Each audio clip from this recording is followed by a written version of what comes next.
Hi hello welcome back to AS entertainment. இந்த வீடியோவில் நம்ம பார்க்க போகிறது தனுஷ் வெர்சஸ் நயன்தாரா இஷ்யூ பற்றி தான். தனுஷ் வெர்சஸ் நயன்தாரா இஷ்யூ செம வைரலாக போயிட்டு இருக்கு. இது என்ன விஷயம், இதில் யார் மேலே தப்பு, இது எங்கிருந்து ஸ்டார்ட் ஆனது அப்படின்னா, தமிழ் சினிமாவோட லீடிங் ஆக்ட்ரஸ் நயன்தாரா டைரக்டர் விக்னேஷின் வெட்டிங் 9th ஜூன் 2022 பிரம்மாண்டமாக நடந்தது. அந்த வெட்டிங்லேருந்து சில ஃபோட்டோஸ் மட்டும் ரிலீஸ் பண்ணியிருந்தாங்க. பட் வீடியோலாம் எதுவும் பெருசாக வெளிவரல. பிகாஸ் அதோட முழு காப்பிரைட்ஸும் நெட்ஃப்ளிக்ஸ் வாங்கிட்டாங்க. எதுக்கு நெட்ஃப்ளிக்ஸ் வாங்கணும் அப்படின்னு கேட்டால், இப்போ ஃபேமஸான ஆக்டர் ஆக்ட்ரஸ் மேரேஜ் அண்ட் அவர்களோட லைஃப் லவ்வை பற்றி ஆவணப்படமாக ரிலீஸ் பண்ணுறது ட்ரெண்டிங்காக போயிட்டு இருக்கு. ஸோ நயன்தாராவோட மேரேஜ் அண்ட் லவ் லைஃப்பை பற்றி ஆவணப்படமாக எடுக்க நெட்ஃப்ளிக்ஸ் முடிவு பண்ணி ஃபுல் காப்பிரைட்ஸும் வாங்கிட்டாங்க. நெட்ஃப்ளிக்ஸ் சும்மா வாங்க மாட்டாங்க, அதுக்கு முழு தொகையும் நயன்தாரா கிட்ட கொடுத்துருவாங்க. அண்ட் மேரேஜுக்கு ஃபுல் ஸ்பான்சரும் நெட்ஃப்ளிக்ஸ் தான் பண்ணுவாங்க. தென் நயன்தாராவோட கெரியர் எப்படி ஸ்டார்ட் ஆனது, லவ்ல எப்படி விழுந்தாங்க, அது மேரேஜ் வரைக்கும் எப்படி போனது அப்படின்னு ஃபுல் டாக்குமெண்ட்டாக எடுத்து முழு படமாக எடுக்கிறது தான் இந்த ஆவணப்படம். சரி, நயன்தாராவோட ஸ்டோரியை படமாக எடுக்கிறாங்க, இதில் தனுஷ் ஏன் இழுக்கிறாங்க அப்படின்னா, இங்கே தான் ஒரு ட்விஸ்டே. விக்னேஷிவன் டைரக்ஷனில் நயன்தாரா விஜய் சேதுபதி நடித்து ரிலீஸ் ஆகி வெற்றி பெற்ற படம் தான் நானும் ரவுடி தான். இந்த படத்தோட ப்ரொடியூசர் யாருன்னா ஆக்டர் தனுஷ் தான். அவரோட ஒண்டர் பார் ஃபிலிம் தான் இந்த படத்தை ப்ரொடியூஸ் பண்ணது. இந்த படத்தை தான் Vignesh and Nayanthara love start பண்ணியிருக்காங்க. காதலும் பெருசாக மலர்ந்துருக்கு. ஸோ ஆவணப்படத்துக்கு இதுதானே மெயின் சீனே. ஸோ நயன்தாராவோட ஆவணப்படத்துக்கான ட்ரைலர் ரீசெண்டாக ரிலீஸ் பண்ணியிருந்தாங்க. அந்த ட்ரைலரில் பார்த்தீங்கன்னா நயன்தாரா நடித்த படத்துலேருந்து சின்ன சின்ன கிளிப்பிங்ஸாக நிறைய கட் பண்ணி வச்சுருந்தாங்க.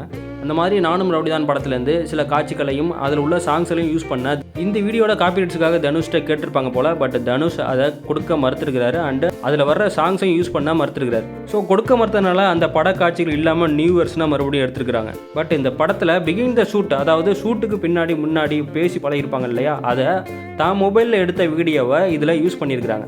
அந்த பிகின் த சீன் எடுக்கப்பட்ட காட்சிகள் 3 வினாடி ட்ரைலரில் இடம்பெற்றது. இப்போ தனுஷ் தரப்புலேருந்து என்ன சொல்கிறாங்கன்னா, அந்த காட்சிகளுக்கும் காப்பிரைட்ஸ் என்கிட்ட தான் இருக்குது, இதை படத்தில் யூஸ் பண்ண 10 கோடி தரணும் அப்படின்னு நோட்டீஸ் அனுப்பியிருக்காங்க. இதுக்கு நயன்தாரா தரப்புலேருந்து தனுஷுக்கு எதிராக ரொம்ப காட்டமான கடிதம் ஒன்று வெளியிட்டிருந்தாங்க. இந்த கடிதத்தில் என்ன சொல்லியிருக்கிறாங்கன்னா, son of Kasthuri Raja, brother of Selvaraghavan அப்படின்னு ஸ்டார்ட் பண்ணி, நீங்கள் உங்கள் அப்பா அண்ணனோட பெண்புலத்தில் இருந்து நடிகராக வந்திருக்கிறீங்க. பட் நான் அப்படி இல்லை, ஒரு உமனாக எந்த ஒரு ஃபிலிம் பேக்ரவுண்டு இல்லாமல் கஷ்டப்பட்டு மேலே வந்தவனா. அடுத்து இந்த வீடியோ காப்பிரைட்ஸ்க்காக 2 வருஷம் யூனிவர்சிட்டி கேட்டு உங்கள்கிட்ட வெயிட் பண்ணிட்டு இருந்தோம். உங்களிடமிருந்து எந்த தகவலும் இல்லை.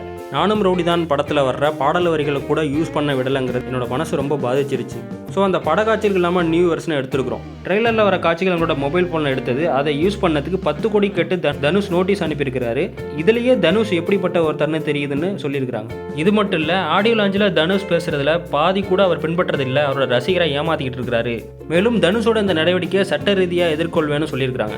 அண்ட் தனுஷோட இந்த செயலை மக்கள் ஆதரிக்க மாட்டாங்க. தனுஷ் காப்பிரைட்ஸ் வச்சிருக்கிறதால கோர்ட்டில் அவருக்கு சாதகமாக தான் வரும். பட் கடவுள்னு ஒருத்தர் பார்த்துக்கிட்டு இருக்கிறாரு, நினைவு வச்சுங்க அப்படின்னு சொல்லியிருக்காங்க. இந்த லெட்டர் மூலம் என்ன சொல்ல வரனா, அவருக்கு தெரிஞ்சவங்க வெற்றியை பார்த்து அவர் அமைதியாக இருக்கணும், யார் வேணாலும் உயர்ந்த நிலைக்கு வரலாம், இதெல்லாம் அவங்களோட உழைப்பு தான் காரணம் அப்படின்னு சொல்லியிருக்காங்க. தனுஷுக்கு ஒரு ஜெர்மன் வேர்டை அறிமுகப்படுத்துறேன், அது என்னன்னா அடுத்தவங்க அழிஞ்சு போகிறத பார்த்து சந்தோஷப்படுறது அப்படின்னு ஒரு வார்த்தையை மென்ஷன் பண்ணி சொல்லியிருக்கிறாங்க. எங்களோட இந்த ஆவண படத்தில் வர லைஃப் லவ்வை பார்த்து அன்புனா என்னன்னு அவருக்கு தெரிஞ்சுக்கணும், இதை பார்த்தாவது அவர் மேடையில் சொன்னபடி அவர் பின்பற்றலாம்னு சொல்லியிருக்காங்க. ஸோ நயன்தாரா சட்ட ரீதியாக எதிர்கொள்ளணும்னு சொல்லியிருக்கிறதுனால இந்த விஷயத்துலேருந்து 2 பேரும் லீகலாக இந்த இஷ்யூவை சந்திப்பாங்கன்னு தோணுது. பிகாஸ் வெயிட்டான லீகல் டீம் 2 பேர்கிட்ட இருக்கும். நான் என்ன சொல்கிறேன்னா, நெட்ஃப்ளிக்ஸ் சும்மா ஆவணப்படம் எடுக்க போகிறதில்ல, ஒரு அமௌண்ட்டு நயன்தாராவுக்கு கொடுத்துருப்பாங்க. ஸோ ப்ரொடியூசர் தனுஷ்கிட்ட கேட்டு இந்த கிளிப்பிங்ஸை வாங்கி ஒரு அமௌண்ட்டை கொடுத்து செட்டில் பண்ணியிருக்கலாம். பட் தனுஷ் இதுக்கு பேச்சுவார்த்தைக்கு உடன்பட்டு வரலங்கிறது தோணுது. எதிர்நீச்சல் படத்தில் தனுஷ் கேட்டதுக்காக நயன்தாரா காசே வேணாம் அப்படின்னு அந்த படத்தில் ஒரு சாங்குக்கு நடிச்சு கொடுத்துருப்பாங்க. தனுஷே ஒரு இன்டர்வியூவில் சொல்லியிருப்பார். நயன்தாரா இந்த ஆவணப்படத்துக்காக நிறைய படத்துல இருந்து சீன்ஸ்லாம் வாங்கி ஆட் பண்ணியிருக்காங்க. அந்த ப்ரொடியூசர்லாம் கொடுக்கும்போது தனுஷும் பெருந்தன்மையாக கொடுத்துருக்கலாம். அட சும்மா இல்லைனாலும் நீங்களே ஒரு அமௌண்ட்டை பேசி வாங்கிட்டு முடிச்சு கொடுத்துருக்கலாம். இது தனுஷோட தனிப்பட்ட வன்மத்தை காமிக்கிற மாதிரி இருந்தாலும் அவங்களுக்குள்ள முன்னாடி என்ன நடந்திருக்கு அப்படின்னு தெரியல. இது பழிவாங்கும் விஷயமானதான் தோணுது.